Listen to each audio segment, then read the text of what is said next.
हम लोग श्रीमद् भागवतम के दूसरे स्कंद के 9वें अध्याय के 36वें श्लोक को देख रहे हैं। आज 7वां दिन है और हम प्रभुपाद जी के तात्पर्य को आज से पढ़ना शुरू करेंगे। मेरे पीछे बोलिए। एतावदेव जिज्ञासं तत्त्वजिज्ञासुनात्मनः एतावदेव जिज्ञासं तत्त्वजिज्ञासुनात्मनः अन्वयव्यतिरेकाभ्यां यत् स्यात् सर्वत्र सर्वदा अन्वयव्यतिरेकाभ्यां यत् स्यात् सर्वत्र सर्वदा एतावदेव जिज्ञासं तत्त्वजिज्ञासुनात्मनः एतावदेव जिज्ञासं तत्त्वजिज्ञासुनात्मनः अन्वयव्यतिरेकाभ्यां यत् स्यात् सर्वत्र सर्वदा अन्वयव्यतिरेकाभ्यां यत् स्यात् सर्वत्र सर्वदा। हम लोग प्रभुपाद जी के तात्पर्य को पढ़ रहे हैं। जैसा पिछले श्लोक में कहा गया है, भक्ति युग के रहस्य को जान लेना ही जिज्ञासुओं के लिए समस्त जिज्ञासाओं की परम अवस्था या परम लक्ष्य है। प्रत्येक व्यक्ति भिन्न भिन्न ढंग से आत्म साक्षात्कार की खोज में लगा हुआ है, चाहे वह कर्मयोग से हो, ज्ञान योग से हो, या कि ध्यान योग या राजयोग से हो अथवा भक्ति योग से हो। प्रत्येक चेतना युक्त जीवात्मा का कर्तव्य है कि आत्म साक्षात्कार में प्रवृत्त हो। जो चेतना में उन्नत है वह निश्चय ही आत्मा के विषय में, विश्व के विषय में तथा जीवन के समस्त क्षेत्रों के विषय में यथा सामाजिक, राजनीतिक, आर्थिक, सांस्कृतिक, धार्मिक, आचार संबंधी विषयों तथा उनकी विविध शाखाओं के विषय में जिज्ञासा करता है। जो जिज्ञासा नहीं करता है वो पशु के समान है।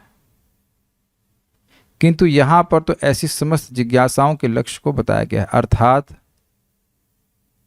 समाज का विकास, राजनीति का विकास, अर्थ का विकास, संस्कृति का विकास, धर्म का विकास, आचार आदि विषयों में जो संबंधी विकास हैं वो क्यों किए जाने चाहिए, यह प्रश्न व्यक्ति को करना चाहिए। हम सुबह नहाए तो क्यों नहाए, क्या जरूरत है नहाने की? सुबह कभी पूछा हमने? क्यों नहाए? क्यों शादी करें? शादी करने की क्या जरूरत है? कुत्ते बिल्ली तो शादी नहीं करते, तो जरूरत क्या शादी करने की? तो आप देख रहे हैं कि इंसानों में धर्म है और वह धर्म उनको उनके शुद्धिकरण के लिए, और अंततोगत्वा शुद्धिकरण का उद्देश्य यह है कि जो जीवों का सुप्त प्रेम है वह भगवान के प्रति जो है वह जागृत हो जाए। ये पॉइंट है। सवय पुंसाम परो धर्मो यतो भक्तिर अधोक्षजे अहेतुकी अप्रतिहता ये नात्मा सुप्रसिद्धति।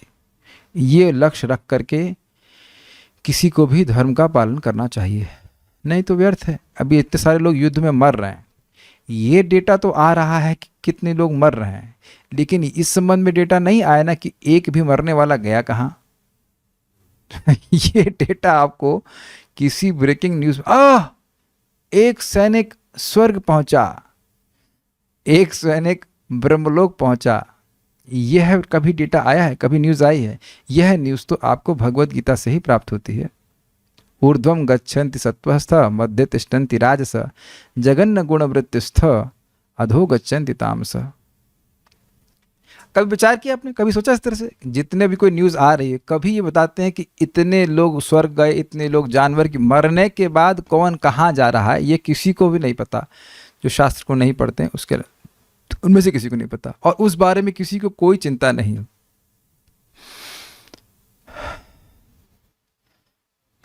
तो यही बात प्रभुपाद जी कह रहे हैं कि इन सभी जिज्ञासाओं का लक्ष्य ये है कि व्यक्ति को समझना चाहिए इसका अंतिम गंतव्य क्या है। अंतिम गंतव्य है भगवान श्री कृष्ण का चरण, जहां से उसको वापस नहीं आना होगा। वेदांत सूत्र दर्शन जीवन विषयक इसी जिज्ञासा से प्रारंभ होता है, और भागवत ऐसी समस्त जिज्ञासाओं का इस बिंदु तक अथवा समस्त जिज्ञासाओं के रहस्य का उत्तर देता है। क्या जिज्ञासा वेदांत सूत्र करता है? जन्मादि अस्यतः, इस जगत का स्रोत कौन है? और भगवान भागवतम उत्तर कैसे देता है? इस जगत के स्रोत हैं भगवान श्री कृष्ण, परम सत्य धीमहि। परम सत्य धीमहि, उन भगवान श्री कृष्ण का मैं ध्यान करता हूं जो इस जगत के स्रोत हैं। इस प्रकार से श्रीमद् भागवतम उत्तर देता है। ब्रह्मा जी चाहते थे कि भगवान उन्हें पूरी तरह शिक्षित कर दें, और यहाँ पर भगवान द्वारा दिया गया उत्तर 4 संक्षिप्त श्लोकों में अहम एव श्लोक से लेकर एतावदेव तक है। तो स्पष्ट है, ज्ञान, विज्ञान, रहस्य और अंग, इस इन 4 विषयों का उत्तर देते हुए भगवान ने 4 श्लोक कहे। यही आत्म साक्षात्कार विधियों का समापन है। क्या समापन है? कि व्यक्ति भक्ति योग कर कर भगवान में अपना प्रेम जागृत कर ले। इसी प्रकार का श्लोक आप शुकदेव गोस्वामी से दूसरे स्कंद की शुरुआत में सुन चुके हैं। एतावान सांख्य योगाभ्याम स्वधर्म परिनिष्ठया जन्म लाभ परः पुंसाम अंते नारायण स्मृति। जितने भी योग पद्धति का व्यक्ति अनुशीलन कर रहा है, उसका सफलता यह है कि व्यक्ति भगवान के स्मरण में यानी भगवान की भक्ति में नियोजित हो। ये बात है। अंधकार में चकाचौंध से मोहग्रस्त होने के कारण मनुष्य यह नहीं जान पाते कि जीवन का चरम लक्ष्य भगवान विष्णु हैं।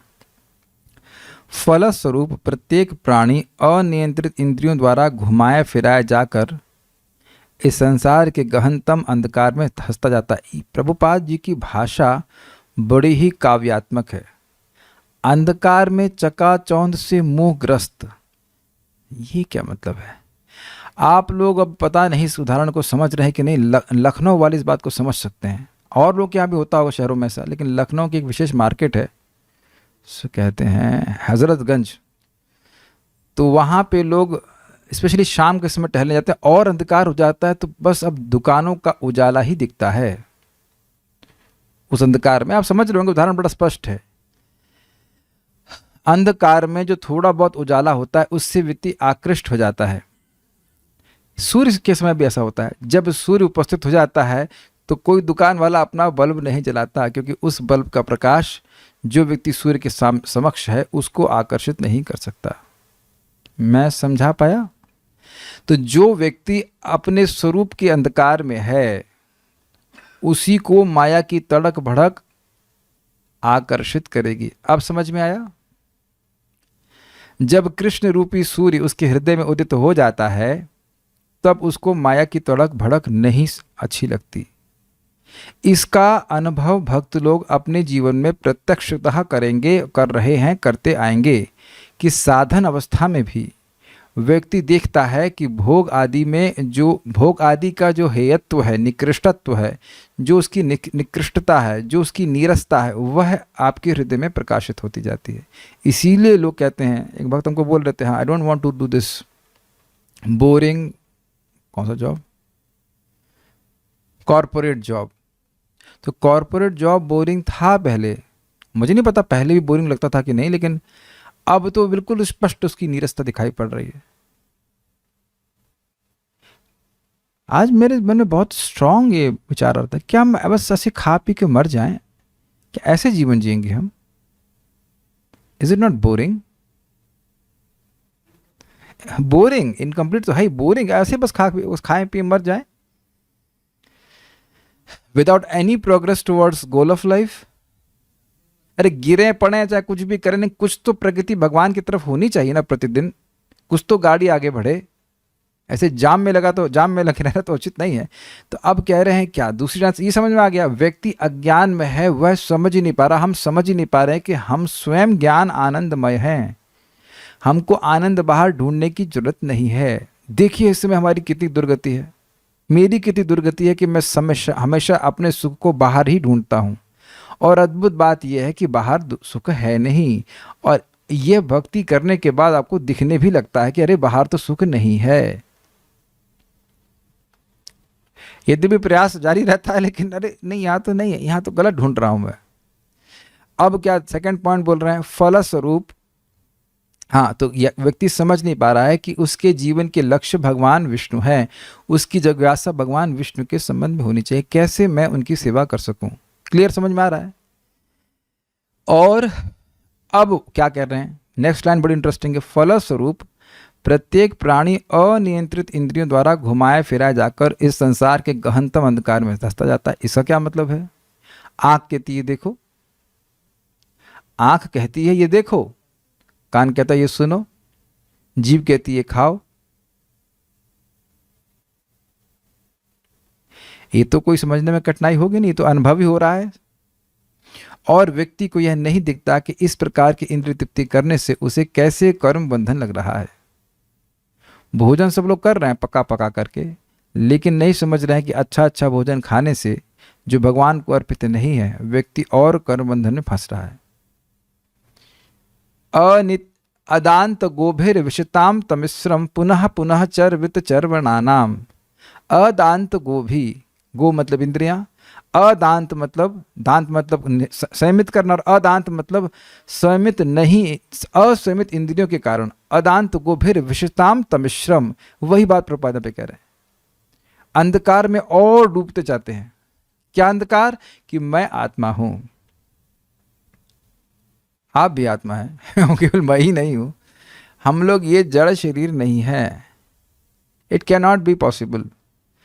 प्रभुपाद जी बड़ा सुंदर एग्जाम्पल दे रहे हैं कि जब पुरुष शरीर में आत्मा रहती है तो दाढ़ी बढ़ती है, लेकिन अगर शरीर छूट जाए, मतलब आत्मा चली जाए, तब दाढ़ी नहीं बढ़ती है। तो वास्तविक सौंदर्य तो आत्मा की वजह से था, वास्तविक सौंदर्य शरीर की वजह से नहीं था। उसी शरीर को हम छूना भी नहीं चाहेंगे, स्पर्श भी नहीं करना चाहेंगे, अगर वह उसमें से आत्मा चली जाए। इतनी सी बात व्यक्ति नहीं समझ रहा है। और उसका कारण, मेन बात यही है कि हम सब ने अपनी इंद्रियों को बाहर की ओर धावित करके रखा हुआ है, छोड़ा हुआ है, बाहर की ओर ढूंढ रहे हैं, लेकिन भगवान की बात नहीं सुनते। अगर भगवान की बात भागवत से सुनेंगे तो निश्चित रूप से व्यक्ति को प्रकाश प्राप्त हो जाएगा। ये बात बोल रहे हैं। समग्र भौतिक संसार इंद्रिय तृप्ति मुख्यतया काम वासना पर आधारित कामनाओं के कारण उत्पन्न हुआ है। फलस्वरूप ज्ञान की समस्त प्रगति के बावजूद समस्त जीवों का अंतिम लक्ष्य इंद्रिय तृप्ति ही रहता है। ये समझ में आया? प्रभुपाद जी का तात्पर्य इस सुपर सुपर सुपर ब्रिलियंट क्या कह रहे हैं? ऐसे तो कहने को व्यक्ति साइंटिस्ट है, फिलोसोफर है, या और कोई समाज सेवक है, जो कुछ भी है, लेकिन वो करना अपनी इंद्रिय तृप्ति ही चाहता है। भाई अगर इंद्रिय तृप्ति ना चाहे तो वह कृष्ण की सेवा करना चाहेगा। अब आप, इससे पहले मैं आगे जाऊं, अगर आप लोग कुछ न्यूज़ सुनते हो या जनरल नॉलेज हो, तो क्या कभी आपको लोग मिले ऐसे कि कृष्ण की सेवा के लिए उत्सुक हो? कोई न्यूज़ नहीं आती इस तरह की। थोड़ा बहुत भगवान के बारे में आजकल बात आने लगी है, लेकिन सामान्यतः ऐसी न्यूज़ नहीं आती है। वो जो भगवान के बारे में न्यूज़ दे रहे हैं वो भी इसलिए कि सनसनीखेज कुछ न्यूज़ आए ताकि उनको कुछ पैसे मिल जाए। उद्देश्य वहाँ भी इंद्रिय तृप्ति ही है, भगवान के यश का विस्तार हो, यह इच्छा नहीं होती। मैं गलत तो नहीं कह रहा हूँ। लाखों व्यू मिल जाए, ये मिल जाए, उससे उनका कुछ धंधा चल जाए, रोटी पानी चल जाए, जरूरी नहीं है कि सभी लोग ऐसे हों, लेकिन यह जनरली मोटिवेशन रहता है। भगवान की भक्ति में वो प्रगति कर जाएं, ऐसा ही मोटिवेशन रहता हो, इस पर संदेह है। काफ़ी डिप्रेसिंग सिचुएशन है। जितना भी ज्ञान इकट्ठा किया जा रहा है, चाहे आईआईटी कानपुर में हो, चाहे बॉम्बे में हो, चाहे भारत के किसी भी संस्थान में हो, क्या वो भगवान की भक्ति में प्रगति करने के लिए है? ना। उसको तो वह उन लोगों के लिए रखते जो बस भावुक हैं, थोड़ा घंटी बजाएं बस, उनको तो वो सोचते हैं ऐसे होता है ना भक्ति वाले, थोड़ा घंटी घंटी बजा दें बस काम खत्म। This is a formality. हाँ, भावुक लोग करेंगे। ज्ञान तो मतलब इंजीनियरिंग में करने में आना चाहिए सब। लेकिन पूछा जाए कि क्या आपकी इंजीनियरिंग, क्या आपकी डॉक्टरी, क्या हमको ये मृत्यु से बचा सकती है, तो उत्तर बिल्कुल स्पष्ट होगा, ना, ये उत्तर हम नहीं दे सकते, इसका उत्तर हम नहीं दे सकते। ठीक है। चंद्रमा में जाके क्या, मैं चैट को ओपन कर देता हूँ, किसी को बताना कि चंद्रमा में जाके हमें क्या मिलेगा। हम क्लास को कंटिन्यू करेंगे, आप कुछ आइडियाज़ देना। What will you get by going to moon? Chat is open, you can post your ideas. चंद्रमा पर जाके हमें क्या मिला? Any ideas Kalyan? हाँ, कुछ क्या? मिट्टी और पत्थर भक्त ने हाँ बताया। अच्छा, यहाँ कमी है, मिट्टी पत्थर के लिए आपको इतना दूर जाने की क्या जरूरत है? हमारे बगल में तो घर पे पूरा मिट्टी और पत्थर से बगल में नहीं मिला हुआ है। वहां की काली मिट्टी तो महाराष्ट्र में मिल जाती है। Fame and Jio political advantage, अच्छा वाह वाह, अच्छी अंग्रेजी यूज कर रहा है, स्ट्रांग इंग्लिश। क्या अब फेम मिली, यश मिला, किनके बीच में? जिनको यही पता नहीं कि वो कल मर जाएंगे। अगर यश के लिए सोचे तो समझ लीजिए कि 2 ही महीने बाद हम जब मर जाते हैं तो यह भी याद नहीं रखता। अगर हमारी फोटो कोई ना देखे तो यह भी याद नहीं रखेगा कि हम देखते कैसे हैं। तो यश की तो कोई वैल्यू है नहीं। और जियो पॉलिटिकल एडवांटेज, ये तो हमको समझ ही नहीं आ रहा है। ये क्या एडवांटेज है भाई? खाएंगे पिएंगे, खाएंगे, चंद्रमा में जाके आप क्या खाएंगे? कौन सा फल उगता है वहां पे? तो आप देख रहे हैं कि मानव जीवन की कितनी बड़ी शक्ति इसमें व्यर्थ जा रही है। कुछ आपकी तरफ से साइंटिस्ट, कोई फायदा नहीं। तो ये बात, जी हाँ, पैसे खराब करना। और इसी बात को अगर मैं भी, हाँ कह रहे एक भक्त बड़ा अच्छा उन्हें उत्तर दिया कि जब हम इस पृथ्वी को खराब कर लेंगे तो चंद्रमा पे जाएंगे वहां उसको खराब करने के लिए। ये अच्छा उत्तर है, दिस इज इंटेलिजेंट आंसर। इसके पीछे पूरा देश पड़ा हुआ है। देखो अगर कुछ उससे, देखो बहुत सिंपल सी बात है, अगर चंद्रमा के इस विज्ञान से हमें कोई आपत्ति नहीं है, जन्म मृत्यु का चक्र रुक जाए, अरे सारा पैसा फूंक दो, कोई दिक्कत नहीं, बहुत अच्छा है। लेकिन क्या जन्म मृत्यु का चक्र रुकेगा? किसी एक भी व्यक्ति का रुके तो सारा देश का पैसा लगा दो, लेकिन एक भी व्यक्ति का नहीं रुकने वाला। बिना पैसे के जन्म मृत्यु का चक्र रुक जाएगा और उसमें लोग इंटरेस्टेड नहीं है।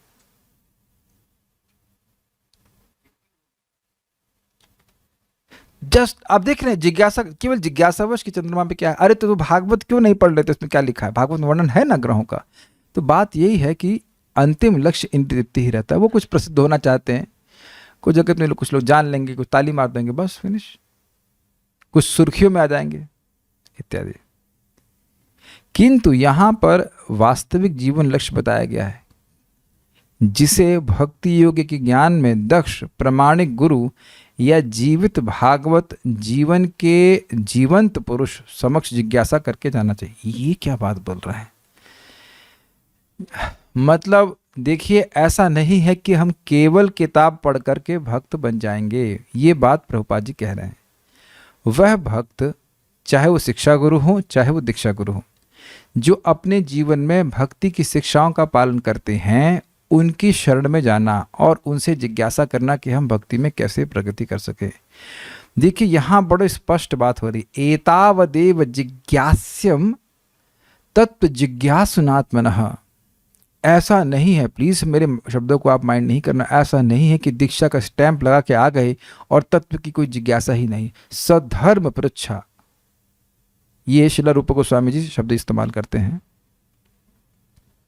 आदौ गुरु पादाश्रय सद्धर्म शिक्षा, व्यक्ति को गुरु की शरण में जाना चाहिए, प्रारंभ है भक्ति का। और सद्धर्म की पृच्छा, सद्धर्म का पृच्छा मतलब सद्धर्म का प्रश्न करना चाहिए कि कैसे मैं भक्ति को संपादित करूं। सुनना चाहिए। ऐसा नहीं है कि हम दीक्षा लेकर के सब कुछ समझ गए हैं, या मैं समझ गया हूं या आप समझ गए या बस, ऐसा नहीं होता, ऐसा नहीं होता है, ऐसा नहीं होता है, ना कभी हुआ है, ना कभी होगा, ना कभी हो रहा है। सद्धर्म पृच्छ, व्यक्ति को भगवान के बारे में सुनने के लिए अत्यंत जागरूक होना चाहिए, तब उसको भगवान की बात समझ में आती है। स्कूल में नाम लिखा दिए तो नाम लिख देने से पास हो जाएंगे, पढ़ना नहीं पड़ता है, शिक्षा लेनी पड़ती है। गुरु से जिज्ञासा करनी चाहिए। प्रभुपाद किसकी व्याख्या कर रहे हैं? एतावदेव जिज्ञासम, उस धर्म की जिज्ञासा करनी चाहिए जिसके द्वारा वह भक्ति में प्रगति कर सके। ये बात बोल रहे हैं। ठीक है, ठीक है, कहाँ गया? और वह व्यक्ति तभी बता पाएगा जब वह स्वयं भगवान की भक्ति करेगा। अगर हम स्वयं भगवान की भक्ति करेंगे, अपने जीवन में आचरण करेंगे, तभी हम लोगों को बता पाएंगे। देख, बड़ी रुचिकर बात है कि यद्यपि हम भक्ति में संघर्ष कर रहे हो, तब भी हम लोगों को ज्ञान दे सकते हैं। ये मैं अपने अनुभव से बोल रहा हूँ। ऐसा नहीं है कि मेरा संघर्ष रुक गया है, लेकिन ऐसा भी नहीं है कि अब एकदम अज्ञान में ही है, कुछ बैलेंस कर पा रहे हैं। ऐसा नहीं है कि अब हम पूरा परमहंस बन जाएंगे तब आप भगवान की भक्ति का प्रचार करोगे।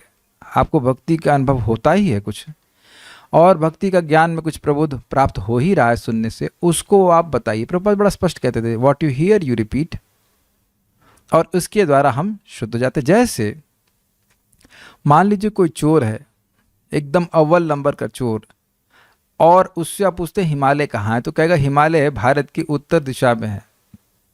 तो सही बताया कि गलत बताया? सही बताया। तो भले ही वो चोर है, लेकिन बात तो सही कह रहा है ना।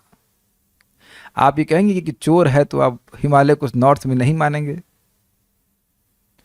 ये भक्तों के संग बहुत बड़ी दिक्कत है कि वह सोचते हैं कि जब वह पूरी तरह से शुद्ध हो जाएंगे तब वह लोगों को भगवान के बारे में बताएंगे। उल्टा सोचिए, जब आप लोगों को भगवान के बारे में बताएंगे तो आप पूरी तरह से शुद्ध हो जाएंगे। We preach for our purification. Is that make sense to you? जितनी मात्रा में हम अपने भक्ति में, अपने आप को भक्ति में अभ्यास कर पा रहे हैं, उतना तो बता ही सकते हैं। Is it not?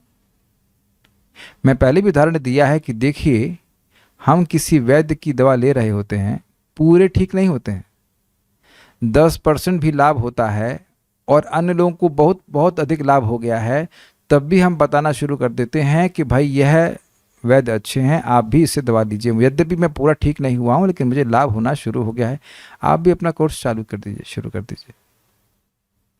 Is that okay? हम लोग को भी जो भक्ति में लेके आए थे वो परमहंस वैष्णव हो, ऐसा कोई जरूरी नहीं है। ठीक है? तो अब इसे बातें क्यों बोली मैंने कहा, समझ ही रहे हैं कि ठीक है, हमारे दीक्षा गुरु परमहंस वैष्णव हैं, भक्त हैं, हम मानते ही हैं, लेकिन ऐसा नहीं है कि हम किसी और भक्त से सुन ही नहीं सकते। Is that okay? A sincere devotee who sincerely aspiring for devotional service is also a pure devotee. एक शुद्ध भक्त, एक भक्त जिसके हृदय में श्रद्धा है कि भक्ति करके मुझे सारी सिद्धि प्राप्त हो जाएगी, भले ही उसके जीवन में कुछ दुराचार है, वह भगवत इच्छा से ही कुछ समय के लिए है, नहीं तो भगवान चाहे तो एक क्षण में सब समाप्त कर देंगे। लेकिन उसके हृदय में अगर श्रद्धा है कि भगवान की भक्ति करके मैं परम पद की प्राप्ति करूंगा, परम श्रेय की प्राप्ति करूंगा, तो ये श्रद्धा दिव्य श्रद्धा है, और ये श्रद्धा हम दूसरों को भी दे सकते हैं, यद्यपि हमारा चित्त पूरी तरह शुद्ध नहीं हुआ। बड़ी बिविल्डरिंग बातें हैं ये। यद्यपि हमारा हृदय पूरी तरह शुद्ध नहीं हुआ है, हमको वैकुंठ का, भगवान का अनुभव पूर्णतः नहीं हुआ है, लेकिन ये श्रद्धा हम समझते हैं कि आप सब भक्तों में है कि भक्ति करके ही हम भगवान के चरणों की प्राप्ति करेंगे। Is it not? और इसका आधार यह है कि जो भी शुद्धिकरण अपने जीवन में हम देखे हैं, हम सभी लोग देख रहे हैं, वह भगवान के नाम जप और भगवान की भक्ति के द्वारा हुआ है, और कोई प्रोसेस से हुआ नहीं है। तो सहज श्रद्धा भक्तों की है कि नहीं? जी हाँ। यही बात आपको दूसरों को बतानी, इससे भगवान की कृपा और हम पर होगी। जा रे देखो तारे कहो कृष्ण उपदेश। ये सब बातें समझ ही रहे होंगे। क्यों? क्योंकि एक व्यक्ति का आश्रय हर व्यक्ति को चाहिए। हमेशा आप पुस्तकों का आश्रय नहीं ले सकते। पुस्तकें तो घर में भी होंगी। तो ये बात श्रील प्रभुपाद जी से कन्वर्सेशन में पूछा गया कि केवल कोई व्यक्ति आपकी पुस्तकें पढ़े और भक्तों की संगति नहीं करे तो क्या वो भक्ति में प्रगति करेगा? तो उत्तर था नहीं। उत्तर था नहीं। उत्तर था नहीं। तो यदि हम प्रभुपाद जी के ग्रंथों को पढ़ रहे हैं, तो आपके सामने ये पढ़ा है ना मैंने कि एक व्यक्ति होना चाहिए जिससे आप पूछ सकें, अपनी बात को क्लियर कर सकें, एक गाइड होना चाहिए। And that should be done with a very heart to heart connection, इसे कहना चाहिए। काउंसलर है नाम दें या गुरु नाम दें या आपका कुछ भी आप नाम दें, गाइड नाम दें, कुछ भी दें, लेकिन उसकी बात पर आपको विश्वास होना चाहिए। और इसके लिए कोई बाध्यता नहीं है। कोई आपको बाध्य नहीं कर सकता कि इस पे आप विश्वास कीजिए और इस पे आप विश्वास नहीं करिए। जिस पे आपको विश्वास हो रहा है वह आपको गाइड कर सकता है, लेकिन वो गाइडेंस शास्त्र के प्रकाश में ही होनी चाहिए। क्योंकि देखिए, अगर हमारे मन में संशय है तो हमें भक्ति करने में दिक्कत हो जाएगी। संशय होना कोई दिक्कत नहीं है, बने रहना से बहुत दिक्कत हो जाएगी आपको। और बहुत जगह संशय बना रहता है, ये करना चाहिए कि नहीं करना, तो पूछ लेना चाहिए, क्या दिक्कत है। लेकिन पूछने से पहले व्यक्ति देख ले कि क्या हमें इनकी बात पे विश्वास है। क्योंकि अगर वो सही भी बोलेगा, अगर आपको उस बात पे विश्वास नहीं है तो आप स्वीकार नहीं करेंगे, तो फायदा क्या होगा प्रश्न करने का। ठीक है, जिज्ञासा करना चाहिए। क्या जिज्ञासा करनी चाहिए? कैसे हम भक्ति में प्रगति कर सकें। प्रत्येक व्यक्ति अनेक प्रकार की धर्म संबंधी जिज्ञासाओं में लगा हुआ है। प्रत्येक व्यक्ति अनेक प्रकार की धर्म संबंधी जिज्ञासा में लगा हुआ। पंडित जी, बच्चा नहीं हुआ है, कौन सी पूजा कर ले? पंडित जी, लड़के की नौकरी नहीं लग रही है, कहाँ लड्डू चढ़ाने हैं जरा बताइए। ये लड़का 10वीं में पास नहीं हुआ, 10वीं में 10 बार फेल हो गया है, तो कौन से देवता की पूजा कर रहे हैं? क्या ये आप भारत में नहीं देखते? ठीक है, यही बात प्रपात कह रहे हैं कि लगा हुआ है। किंतु श्रीमद् भागवत आत्म साक्षात्कार के समस्त जिज्ञासुओं को उत्तर प्रदान करने वाला है। यह प्रभुपाद जी किसकी व्याख्या कर रहे हैं? तत्व जिज्ञासुनात्मनः, जो आत्मा के तत्व का जिज्ञासु है, उसका उत्तर श्रीमद् भागवत में दे रही है। भागवत यहाँ बच्चे पैदा करने और नौकरी कैसे मिल जाए इसके लिए नहीं कर रही। भागवत तो शुरुआत में ही बोल दिया गया है, न लभ्यते यद भ्रमतः तस्यैव हेतो प्रयतेत कोविदः न लभ्यते यद भ्रमताम पर्यधः। जो कोविद है, जो बुद्धिमान है, उस व्यक्ति को बस उसी चीज के लिए प्रयास करना चाहिए जो ऊपर के लोग यानी ब्रह्मलोक से लेकर नीचे तक लोगों में भ्रमण करने के द्वारा प्राप्त नहीं हुई, और वह है भगवान की भक्ति। तो जब पहले ही खारिज कर दिया तो ये सब बातें का उत्तर नहीं देती है। यद्यपि भागवत के भी श्रुति फल में ऐसा आ जाता है बाह्य लोगों को आकर्षित करने के लिए कि जो इस पाठ को पढ़ेगा उसको धन मिल जाएगा इत्यादि इत्यादि इत्यादि। लेकिन वस्तुतः श्रीमद् भागवतम परमहंस संहिता है। जो व्यक्ति परमहंस है या परमहंस होना चाहता है उसके लिए है, जो आत्म साक्षात्कार प्राप्त करना चाहता है। जीवन का यह परम लक्ष्य कठोर परिश्रम अथवा लगन के बिना नहीं खोजा जा सकता। कौन सा लक्ष्य? भगवत प्रेम। अब ये बड़ी इंटरेस्टिंग बात है। देखिए, भगवान लकड़ी में अग्नि के समान है। लकड़ी में अग्नि होती है कि नहीं? लेकिन जब तक लकड़ी को पहले से होता था, लकड़ी को अरणी लकड़ी होती थी और उसको रगड़ते थे तब अग्नि प्रकट होती थी। और वह भी पहले अग्नि नहीं प्रकट होती है, पहले धुआं प्रकट होता है और उसके बाद अग्नि प्रकट होती है। तो यह सूचित करता है कि व्यक्ति को अथक परिश्रम करना। अथक समझते हैं, बिना थके लगे रहे, जब करता रहे। यह नहीं सोचे कि एक ही दिन में हमें भगवान की प्राप्ति हो जाएगी। ये बात यहाँ पे कह रहे हैं। कठोर परिश्रम का अर्थ यहाँ पे ऑब्वियसली पत्थर उठाना नहीं है। कठोर परिश्रम का मतलब है अनवरत भक्ति का अभ्यास। रोज रोज रोज रोज जप करे, रोज कथा सुने, तब जाकर की बातें समझ में आती हैं।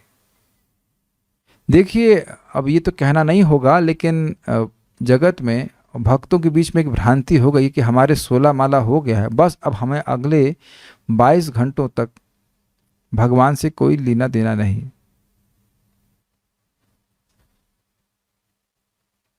तो अब संदेह है कि वो 2 घंटे भी जप किस प्रकार का हो रहा है। मैं ये नहीं कह रहा हूँ कि अब जप करना बंद कर दें, मैं ये कह रहा हूँ कि वो 2 घंटे अगर वाकई जप अच्छे से हो रहा है तो व्यक्ति भगवान के बारे में श्रवण करने के लिए अत्यंत उत्सुक होगा। There is no question of a hazy consciousness if we chant attentively.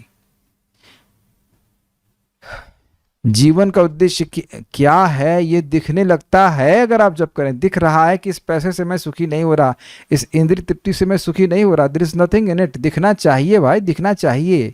सबको, जो भी साधक है उनको तो दिखता है, हमें क्यों नहीं दिख रहा है? ये प्रश्न व्यक्ति को करना चाहिए। हमें क्यों नहीं दिख रहा है? साधकों को तो दिख रहा है, हमें क्यों नहीं दिख रहा है?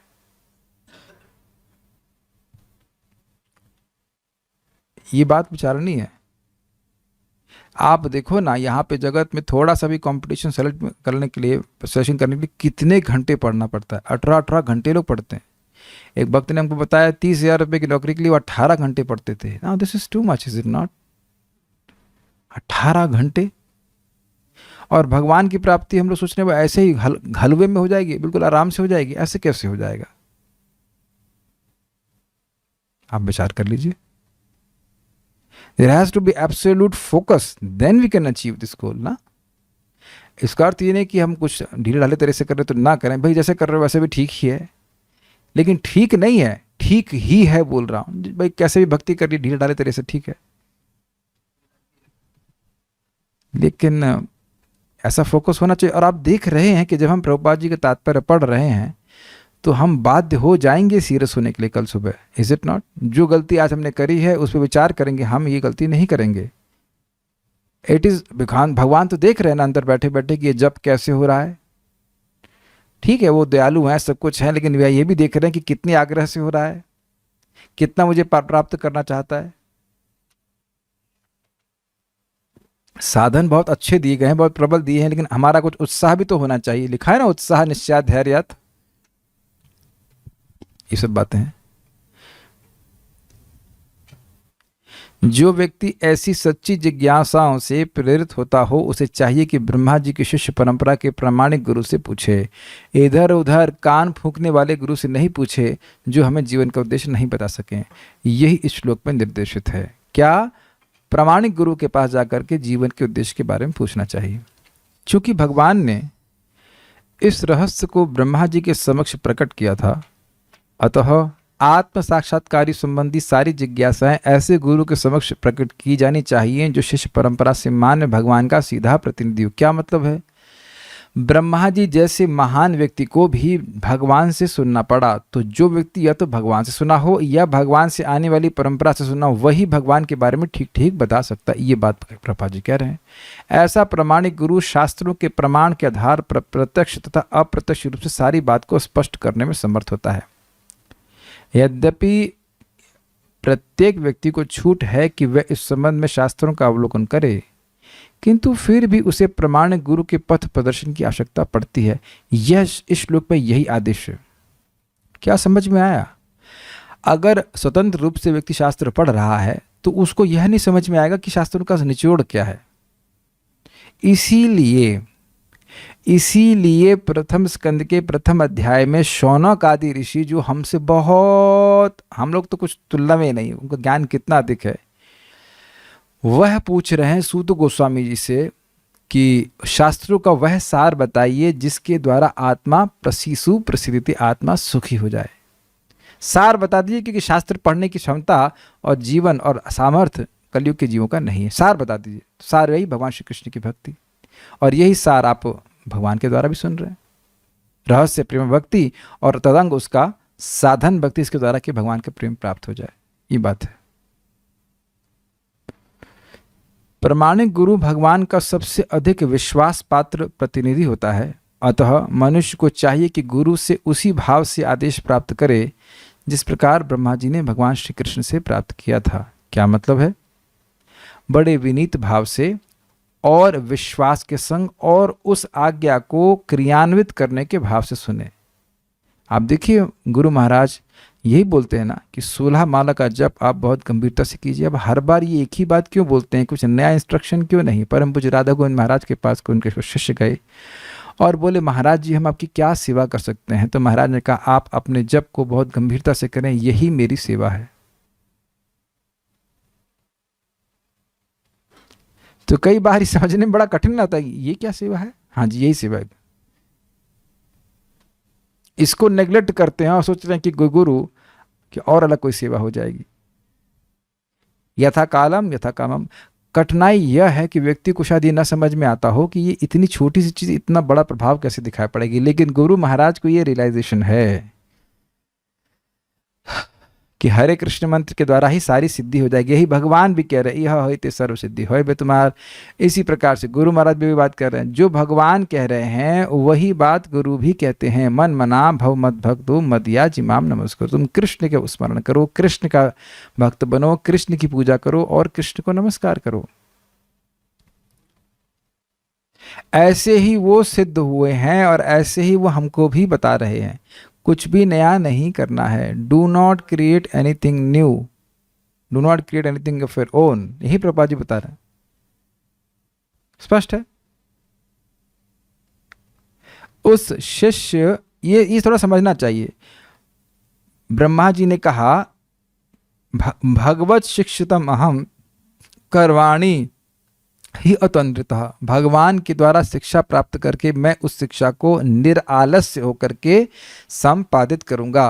तो ये है भगवान से भगवान के प्रतिनिधि गुरु के पास जाने का उद्देश्य, ये है दीक्षा का उद्देश्य, कि जो गुरु से आज्ञा प्राप्त हुई है बहुत सिंपल है, कोई कॉम्प्लिकेटेड नहीं है। हरे कृष्ण मंत्र का हम 16 माला का जप नियमित रूप से करें और 4 नियमों का पालन करें, भगवान को भोग लेकर प्रसाद ग्रहण करें, भक्तों की संगति करें। ये बहुत सिंपल सी बातें हैं, लेकिन इसको निरालस्य होकर के करने का प्रयास करें तो उसे भगवान की कृपा मिल जाएगी। सिंपल, गुरु महाराज को भी ऐसी मिली है। हम वो सिंपल बातें वो भी हमको बोले ऐसे, हाँ ऐसे मिल जाएंगे। Sometime things are very simple. कभी कभी इतनी सिंपल होती हैं कि लोगों को विश्वास नहीं होता है, अरे ऐसे कैसे, ये बस ये एक श्लोक गीता का हम अपने जीवन में धारण कर लेंगे और हम भगवान के पास पहुंच जाएंगे। तब अच्छा बताइए फिर और कौन सा तरीका से आप भगवान के पास पहुंच जाएंगे? तरीका है क्या हमारे पास कोई?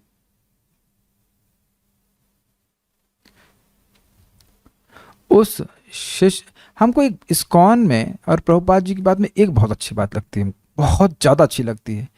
क्लियर कर दिए हैं कि करना क्या है। ऐसे कहते हैं ना, not beating around the Bush, English में कहते हैं। समझते हैं इसका मतलब? ये नहीं कि इधर 1000 तरह की बात, यह कर दो वो कर दो, ये कर दो कर दो, तुम ये हो जाओगे, तुम्हारा लाभ हो जाएगा। नहीं भाई, तुम्हारा हरे कृष्ण मंत्र करो और तुम भागवतम पढ़ो, जप करो, तुम पहुंच जाओगे भगवान के पास। देयर इज नो, इंग्लिश में कहते there is no mincing of words. एकदम क्लियर है कि हमें सुबह उठ के क्या करना है। ये अब जो भक्त इस्कॉन के नियमित रूप से श्रवण करते हैं उन्हें एकदम क्लियर है कि क्या करना है ना? बहुत अच्छा लगता है। हम पहले तो गोल मतलब क्लियर हो कि करना क्या है, उसको सफलता से करे असफलता से करे वो अलग बात है। पहली सफलता ये कि करना क्या, ये बताइए आप। अरे क्या करें भैया, ये तो बताइए कि क्या करें। This is very important. सारी बात हम मतलब क्या कहते, कथा बोल दी जाए, जगत दुख का घर है, ये है वो, लेकिन कैसे बाहर निकले तो बहुत अच्छा है। उस शिष्य परंपरा में प्रमाणिक गुरु को भी अपने को भगवान नहीं कहता, यद्यपि ऐसा गुरु भगवान से भी बड़ा होता है। क्यों? क्योंकि वह भगवान का ज्ञान देता है। Anyone who gives us the holy name is a representative of Krishna. जिसने भी हमें भगवान का नाम दिया है वो भगवान का प्रतिनिधि है, ये प्रभुपाद जी कह रहे हैं। आप देखो कितनी अद्भुत बात है ना, कि हम लोग ऐसे देखा जाए तो एकदम थर्ड क्लास, हम की बात नहीं, मैं अपनी बात कर रहा हूं, हमको नहीं कि मैं एकदम थर्ड क्लास व्यक्ति हूं अगर हरे कृष्ण मंत्र को जीवन से हटा दिया जाए। लेकिन जैसे ही इस ज्ञान को धारण करके हम बोलते हैं तो बहुत बड़ी पावर आ जाती है। कुछ मानते हैं इस बात को? और यही शक्ति आप सबके पास है। चैंट हरे कृष्ण, स्प्रेड हरे कृष्ण। ऐसे हम सामान्य व्यक्ति हैं, कुछ भी नहीं है, लेकिन यदि हम स्वयं हरे कृष्ण कर रहे हैं और दूसरे को हरे कृष्ण दे रहे हैं तो अब इस जगत से बाहर निकलने की चाबी हमारे पास है।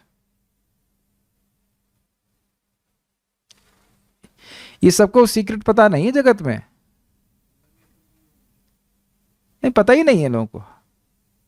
हरे कृष्ण का कीर्तन सुनते जरूर हैं, बड़ा बहुत अच्छी बात है, सुनते हैं भक्त लोग, लेकिन रियली क्या उन्हें वाकई ये विश्वास है कि इस हरे कृष्ण मंत्र के द्वारा वो भगवान की प्राप्ति कर लेंगे? That's very doubtful. और अगर होता तो उस प्रकार का बहुत उत्साह रहता भगवान की भक्ति करने का, जाप करने का। नहीं, ये तो जब कथा सुनता है व्यक्ति तब उसको समझ में आती बात, अरे तो इतना महत्वपूर्ण है। भगवान को केवल शिक्षा या उर्वर मस्तिष्क के द्वारा प्राप्त नहीं किया सकता। क्या मतलब है? उर्वर समझते हैं उपजाऊ भूमि, जैसे उपजाऊ भूमि बहुत बहुत प्रकार की फसलें उगती है, ऐसे उर्वर मस्तिष्क में बहुत सारे आइडिया उगते रहते हैं। ऐसा कर लेते हो, वैसा कर लेते, कि तुम अपने आइडिया से भगवान को नहीं समझ सकते। किंतु प्रामाणिक गुरु के पारदर्शी माध्यम से जिज्ञासु को उसकी प्राप्ति हो सकती है। स्पष्ट है? पारदर्शी का मतलब उसके आर पार दिखाई पड़ता है। कृष्ण उधर है, भक्त इधर है, और गुरु के माध्यम से वह कृष्ण को देख पाता है, शास्त्र के चक्षु से देख पाता है। शास्त्रों में इसके सीधे निर्देश प्राप्त हैं, किंतु जीवात्माएं अंधकार में चकाचौंध के द्वारा मोहग्रस्त होने के कारण अंधी होने से शास्त्रों के सत्य को खोज पाने में अक्षम रहती हैं। जो व्यक्ति माया से मोहित रहता है वह शास्त्र के इस निर्देश को कि भगवान की भक्ति सर्वश्रेष्ठ है, वह ये नहीं समझ पाता। ये बात प्रभुपाद कह रहे हैं। उदाहरणार्थ भगवद गीता में सारा आदेश भगवान श्री कृष्ण की ओर लक्षित है, किंतु ब्रह्मा जी की परंपरा में प्रामाणिक गुरु के भाव में अथवा अर्जुन जैसे प्रत्यक्ष श्रोता के भाव में अनेक अवैध पुरुष अपने सनकों की तुष्टि के लिए इस दिव्य ज्ञान को तोड़ मोड़ कर प्रस्तुत करते हैं। इसकी व्याख्या करने की जरूरत नहीं है, ये तो आप लोग समझते हैं। निसंदेह परव्योम के क्षितिज में, आकाश में भगवद गीता सर्वाधिक प्रकाशमान नक्षत्र है, किंतु इस महान ज्ञान ग्रंथ की व्याख्याएं इतनी बुरी तरह से तोड़ी मरोड़ी गई हैं कि भगवद गीता का प्रत्येक जिज्ञासु भौतिक चमक धमक के अंधकार में अभी भी पड़ा हुआ है। ये प्रभुपाद जी ने बड़ी काव्यात्मक तरह से बताया कि आध्यात्मिक क्षेत्र को अगर आप आकाश माने तो उसमें बड़ा प्रकाशमान नक्षत्र है भगवद गीता, जिससे सबको प्रकाश मिले। लेकिन जब बात घुमा दी जाती है अपने उद्देश्यों को सीधा करने, अपने उद्देश्यों की पूर्ति के लिए, तब लोग नहीं समझ पाते। कुछ समझ गए आप लोग? बात नहीं समझ में आया? आकाश में अगर बहुत प्रकाशमान नक्षत्र तो आपको आकाश में प्रकाश मिल जाएगा, लेकिन अब उस व्यक्ति को वैसे समझाना ही नहीं है। मन मना भव मत भक्तो, तो ना मन मना, मुझ में मन लगाओ। मतलब मुझ कौन? मुझको क्या मतलब है? मुझे मतलब वो अंदर जो हमारे म है, अंदर तुम्हारे म है या भगवान की शरण में नहीं जाना, भगवान के अंदर जो निराकार ब्रह्म है उसकी शरण में जाना। ये अर्जुन, पांडव आदि, ये हमारी 5 इंद्रियां हैं। कुरुक्षेत्र हमारा शरीर है। आई तो भैया युद्ध कहाँ हो रहा है? और ये तो चलो ठीक है, उनसे पूछो कि धृतराष्ट्र कौन है और संजय कौन है और दुर्योधन कौन है? हैं? तो वो तो 100 थे, अब उनको कहाँ गिनाएंगे आप? तो वस्तुतः उनके हृदय में ये विश्वास ही नहीं है कि भगवान कृष्ण थे या हैं, ऐसी भावना उनके मन में नहीं रहती, इसलिए वो अजीब सी व्याख्या करते हैं। जरा सूक्ष्म विचार कीजिए। हम लोग बड़ी आसानी से समझ रहे हैं कि हाँ भगवान है, भगवान है, बस भगवान है, और भगवान इसी बात को बोल रहे हैं। उनको पहली चीज पहले ये स्वीकार क्या करते हैं, वो भगवान तो है नहीं। अब इस श्लोक की व्याख्या क्या करते हैं, कैसे करें? पहली बात वो ये स्वीकार करते हैं कि भगवान तो है नहीं, ये कृष्ण भगवान नहीं है, ये बात वो पहले स्वीकार कर लेते हैं, उसके बाद वो अपनी व्याख्या शुरू करते हैं। और अब जब पूरी ये बात ही आपने अस्वीकार कर ली कि कृष्ण भगवान है, तो माया में तो माया की सारी व्याख्या होंगी, और इस कारण से व्यक्ति भगवद गीता के ज्ञान को प्रकाश नहीं प्राप्त करेगा। क्या प्रमाण है? प्रमाण यह है कि व्यक्ति भगवान का भक्त बनना चाहिए। गीता को पढ़ने के बाद करिष्ये वचनम तवा, भगवान की आज्ञा का पालन करना चाहिए। लेकिन आप देखिए कि प्रभुपाद जी की ग्रंथ को जो नहीं पढ़ा, वो कितना भी गीता पढ़ ले उसे समझ ही नहीं आएगा करना क्या है। लखनऊ में एक बार हम पुस्तक वितरण करके आए भक्तों के साथ में, पता नहीं उस वक्त तो नंबर दे दिया था मैंने उसको, तो अकस्मात एक व्यक्ति ने कॉल किया और कहा कि देखिए आपने हमें गीता दिया, हम बड़ा अच्छा लगा, हमको बात समझ में आ गई कि हरे कृष्णा कृष्ण कृष्ण हरे हरे, हरे राम राम राम हरे हरे करने से भगवान की प्राप्ति हो जाएगी। मैं बिल्कुल सही समझा। अब आप और किसी भी संस्करण को गीता के उठा लें, आपको नहीं मालूम चलेगा कि नाम करने से भगवान की प्राप्ति हो जाती है, नहीं मिलेगा। क्या इतने कॉन्फिडेंस से आप कैसे बोल सकते हैं? क्योंकि उनको पढ़ने वाले हरे कृष्ण मंत्र नहीं जप रहे, नहीं किसी के तात्पर्य में आपको महामंत्र लिखा हुआ दिखेगा ही नहीं। प्रभुपाद जी के तात्पर्य में प्रभुपाद पूरा महामंत्र लिखते हैं कि पॉइंट यही है कि शास्त्र पढ़ के समझे कि भगवान के नाम के द्वारा ही भगवान की प्राप्ति होगी। इतनी सी बात नहीं समझ पाते। इसीलिए भक्तों को इधर उधर की पुस्तकें नहीं पढ़नी चाहिए, तो फिर वो भ्रमित हो जाएंगे। ठीक है,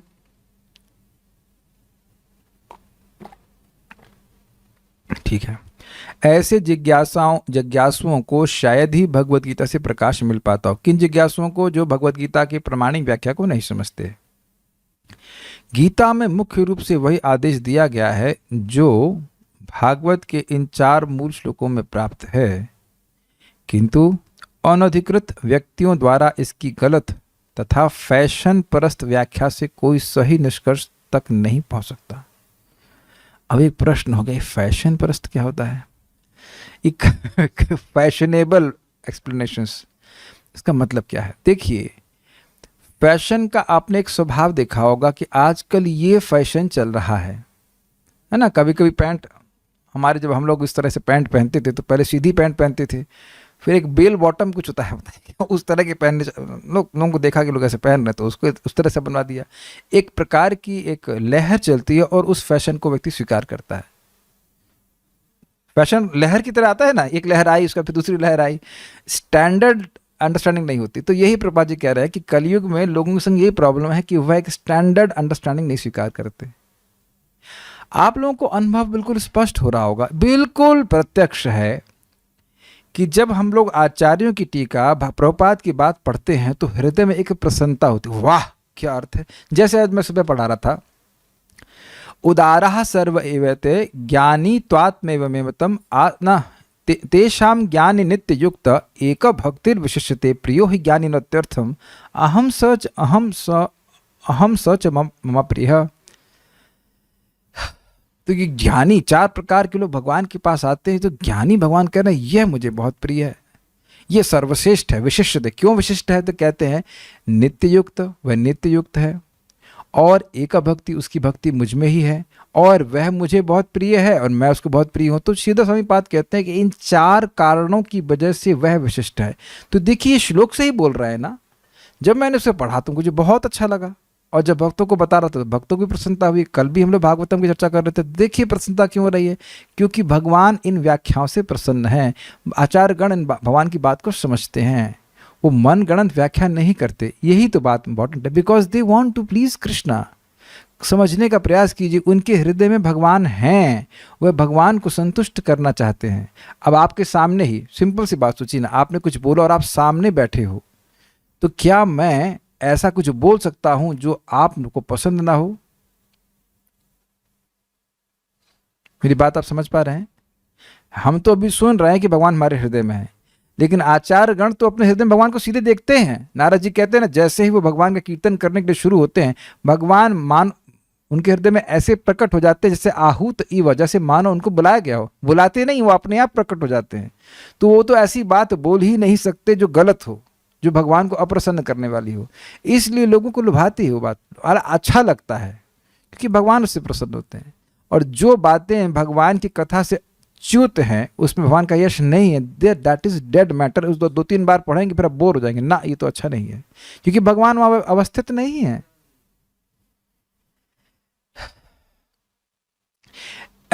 ये मैं जानबूझकर बोल रहा हूं क्योंकि हमारे यहाँ में देखिए जो फिक्स्ड अप डिवोटीज हैं वह तो नहीं पढ़ेंगे, लेकिन जो नए भक्त हैं वो चाहे हो सकता है कि वह जो गीता के अन्य संस्करण जो तथाकथित लोगों ने जो कि परंपरा में नहीं आते उसको पढ़ने के फितूर से, वह फितूर मतलब इंक्लिनेशन, इंटरेस्ट के संग पढ़ने लग जाए, लेकिन उससे हमारा केवल समय व्यर्थ होगा, एकदम समय व्यर्थ। वैसे मैं एग्जाम्पल बता रहा हूँ, परम पूज्य राधा गोविंद महाराज अपनी कथा में बताते हैं, कोई कृष्ण की आत्मकथा लिखना शुरू किया, वो खुद ही कृष्ण बन गया।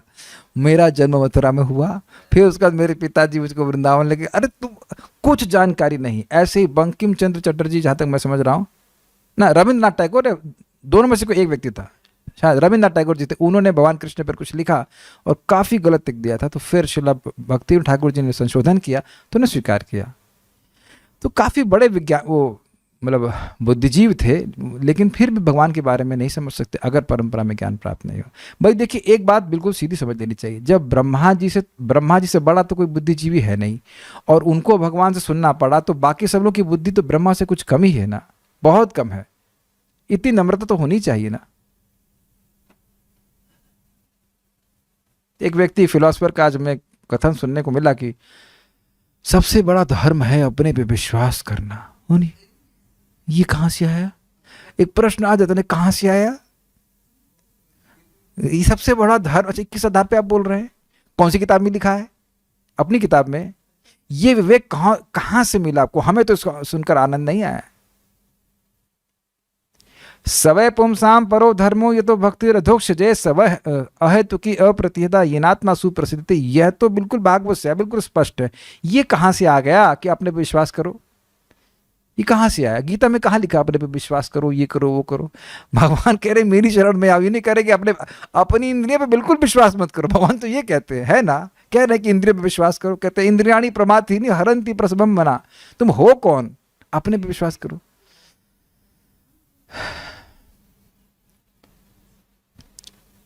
ठीक है, तो फैशन एक और यही गुरुजी बोलते हैं, ये वाले गुरुजी, देखो भाई तुम अपने गुरु स्वयं बनो, तुम किसी को गुरु मत स्वीकार करो।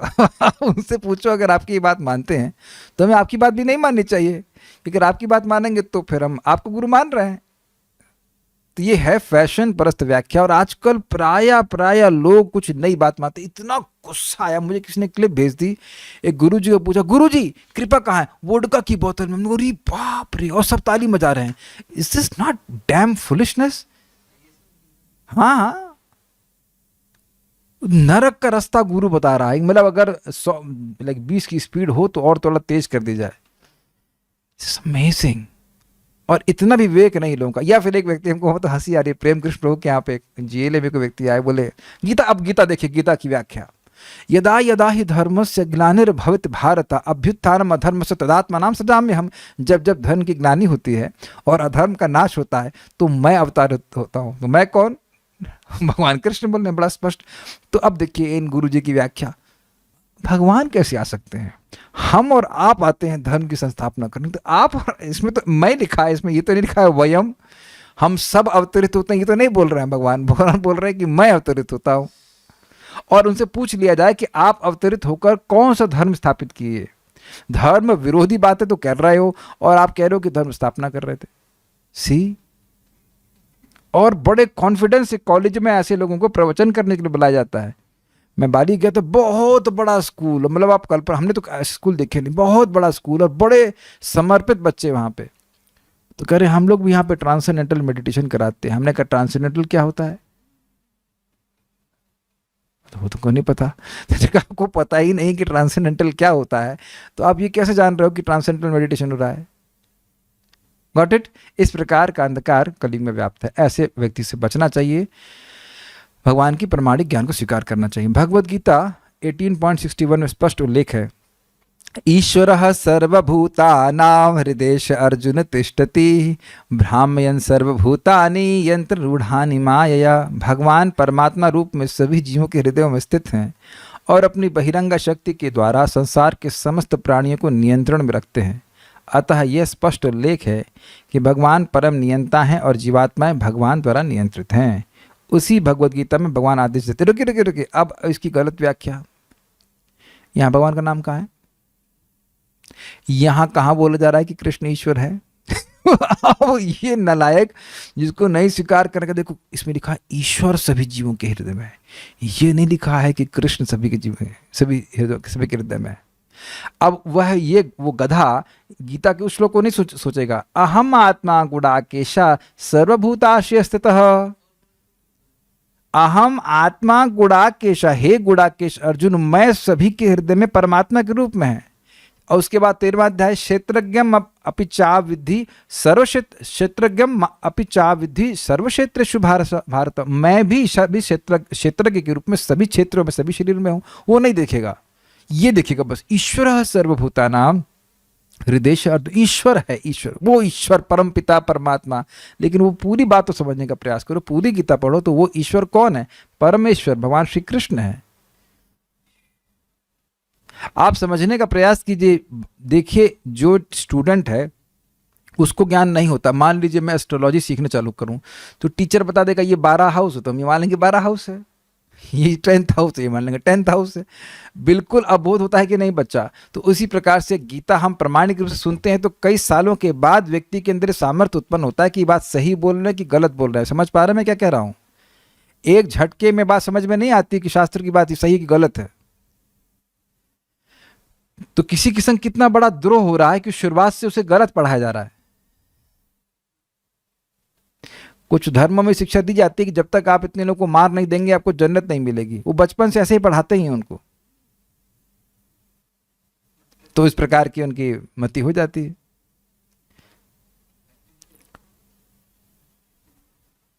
ठीक है, ये ज्ञान भी जो लोग सोच रहे हैं कि ये ईश्वर कृष्ण नहीं है, ये ईश्वर कृष्ण ही दे रहे हैं,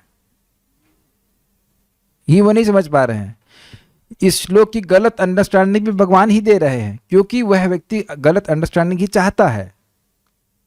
you get what you want, you get what we deserve, is it not? Prabhupada ji इसको बहुत स्पष्ट रूप से प्रथम स्कंद में कहते हैं, चाइना और भारत का युद्ध ऐसी जमीन के लिए हुआ जो किसी भी देश के लिए अनुपयोगी है। अब अगर ये सामान्य अच्छा है कि मेरे वीडियो बहुत लोग नहीं देखते, नहीं तो बवाल हो जाएगा। बहुत अच्छी बात है, जो अच्छे दिमाग वाले लोग हैं वही देखें तो अच्छा है, जो बुद्धू लोग हैं वो देखे ही नहीं, क्योंकि बात को समझेंगे ही नहीं।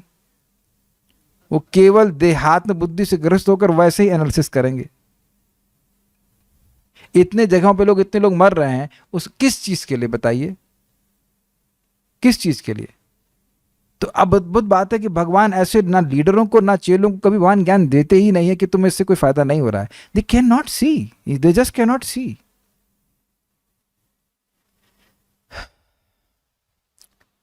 तो भगवद गीता में भगवान आदेश देते हैं कि मन मना भव मद भक्तो मद याजी माम नमस्कुरु मामे वैशसी सत्यम ते प्रति जाने प्रियोस में। जो भगवान के प्रिय हैं उनको ये भगवान ज्ञान देते हैं। अब देखिए, श्लोक तो हमने समझ लिया, लेकिन जितना हम इसको अप्लाई करेंगे उतना ही भगवान के प्रिय होंगे और उतना ही ये श्लोक हृदय में चमक जाएगा कि नहीं, केवल भगवान का स्मरण करना है। भगवान का स्मरण करने के लिए करना है और करने के लिए, भगवान का भक्त बनना है और बनने के लिए, भगवान की पूजा करनी है और करने के लिए, और भगवान को नमस्कार करना है और करने के लिए मुझे सारे कार्य करने हैं। Got it? इन 4 कार्यों को करना है, और या उन 4 कार्यों करने के लिए जो करना है वो करना है। मेरी भाषा समझ में आ रही है? It too complicated. और ऐसा करेंगे तो भगवान प्रतिज्ञा कर रहे हैं कि हम उनके पास पहुंच जाएंगे। अब कोई आपसे कहे कि भाई क्या गारंटी कि भगवान के पास पहुंच जाओगे? तो उनसे पूछो कि आप गारंटी देंगे कि हम नहीं पहुंचेंगे? आप कैसे गारंटी दे सकते हो कि आप नहीं पहुंचेंगे? जैसे हम लोग अभी एक वैद्य जी के पास जाते हैं, हरिद्वार में हैं, शर्मा जी करके हैं, तो वो सारी बीमारी को इलाज करते हैं। तो एक व्यक्ति बड़े अच्छे एलोपैथ के डॉक्टर आए, बड़ी ईमानदारी से बोल रहे थे कि एलोपैथी में तो हर बीमारी का एक स्पेशलिस्ट होता है, फिर भी नहीं कहता कि वो ठीक ही कर लेगा। दूसरे में एलोपैथी डॉक्टर ने वैसे बोला, तो एक वैद्य कैसे कर सकता है? अरे तो कर सकता है क्या? कर रहा है, कई लोगों को ठीक किया है। तो भगवान ने जो इस श्लोक को बोला है, इसको अप्लाई करके कितने ही लोग भगवान के पास पहुंच गए। तो हमें संदेह करने की जरूरत क्या है? पहले तो हम यह स्वीकार करें कि हम मूर्ख हैं, हम निर्णय नहीं कर सकते कि हमारे लिए सही क्या गलत क्या। भगवान सही बोल रहे हैं। प्रभुपाद जी हमसे झूठ बोलने के लिए नहीं आए हैं। प्रभुपाद को हमसे झूठ बोल के मिलेगा भी क्या? Is it not? और सारे पूर्ववर्ती और आचार्य तो हमसे झूठ नहीं बोल रहे हैं। सभी लोग, श्रीपाद रामानुजाचार्य, मध्वाचार्य, शंकराचार्य भी, वह भी कृष्ण को भगवान के रूप में स्वीकार किए, चैतन्य महाप्रभु, प्रभुपाद जी, श्रील भक्ति ठाकुर जी, सब लोग झूठ बोल रहे हैं। तो हमारी श्रद्धा असंगत नहीं है, अंधी श्रद्धा नहीं है। इस श्रद्धा के आधार पर हम लोग कर रहे हैं काम, और जरूर भगवान के पास पहुंचेंगे, और जैसे जैसे भगवान की भक्ति करते पहुंच जाएंगे। इसीलिए ऐसी जिज्ञासा करनी चाहिए गुरु के पास जाकर। तो प्रभुपाद जैसे बातें क्यों कह रहे हैं? जो गुरु है वो प्रामाणिक रूप से बताते हैं। वो जान रहे हैं जीव तो भटक रहा है और भगवान अंदर से बैठे कुछ ज्ञान नहीं दे रहे। भगवान अंदर बैठे हैं, लेकिन जब तक उसे भगवान की भक्ति के बारे में नहीं बताया जाएगा, जब तक वो भक्ति नहीं करेगा, भगवान ज्ञान नहीं देंगे। ये बात भक्त लोग जानते हैं, इसीलिए प्रामाणिक गुरु ठीक से उपदेश देते हैं, उन्हें पता है। और एक और बात है, अपने जीवन में स्वयं प्रकाश प्राप्त करके उपदेश दे रहे हैं। जो व्यक्ति भक्ति का अभ्यास करेगा उसको रियलाइजेशन मिलते हैं, इसलिए उपदेश देता है। Preaching happens by spiritual impetus. भगवान के बारे में हम बताते हैं लोगों को एक आध्यात्मिक प्रेरणा के द्वारा। कोई ढर्रे पे नहीं बोल रहे हैं उसको। अब याद है जब अब स्कूलों में कुछ स्पीच कंपटीशन होता था तो हम लिख ले आते थे, लिखा हुआ उसको पढ़ दिया, उस पर हमारा कोई विश्वास नहीं, उससे हमारा कोई संबंध नहीं। लेकिन इस प्रकार से भक्त नहीं प्रचार करते हैं। इससे स्पष्ट है कि भगवान का आदेश है कि मनुष्य को भगवत मुखी यानी भगवान के उन्मुख, भगवान का भक्त, उन्हीं का उपासक होना चाहिए और भगवान श्री कृष्ण को ही नमस्कार करना चाहिए। ऐसा करने से भक्त निसंदेह भगवान के धाम को प्राप्त होगा। ये प्रभुपाद जी ने व्याख्या करी है प्रत्यक्ष की, अन्वय की। प्रभुपाद जी विधि और निषेध के अर्थ में बता रहे हैं। जीव गोस्वामी जी इसी टीका को करे थे इस तरह से कि अन्वय मतलब विधि सीखे भगवान को प्राप्ति के, और निषेध मतलब भगवान की प्राप्ति में जो बातें नहीं करनी चाहिए वह भी सीखे। Is it okay? सर्वत्र सर्वदा हर स्थान पर क्या चीज करने से भगवान की प्राप्ति होगी यह सीखे, और क्या चीज करने से भगवान की प्राप्ति नहीं होगी यह सीखे। कुछ समझ में आ रहा? उसी के प्रकाश में आपको प्रभुपाद जी का तात्पर्य समझना होगा। बिल्कुल स्पष्ट समझ में आ रहा है प्रभुपाद ने भी क्या कहा? मन मना भाला श्लोक जो है यह बिल्कुल विधि है ना कि आपको क्या करना है और उसके द्वारा भगवान की प्राप्ति कैसे होगी। Is it? I think it's very clear. ये बात है। अप्रत्यक्ष रूप से समय हो गया। अब बाकी की चर्चा अप्रत्यक्ष वाली उस संबंध में है कि भगवान की भक्ति नहीं करने से क्या नुकसान होगा, उसको हम लोग कल देखेंगे। हमारे पास समय हो गया, हम पारायण करके विल स्टॉप हियर। कोई प्रश्न नहीं है तो यहाँ रुकते हैं। श्रीमद् भागवतम की जय, श्री प्रभुपाद की जय, निताई गौर प्रेमानंदे।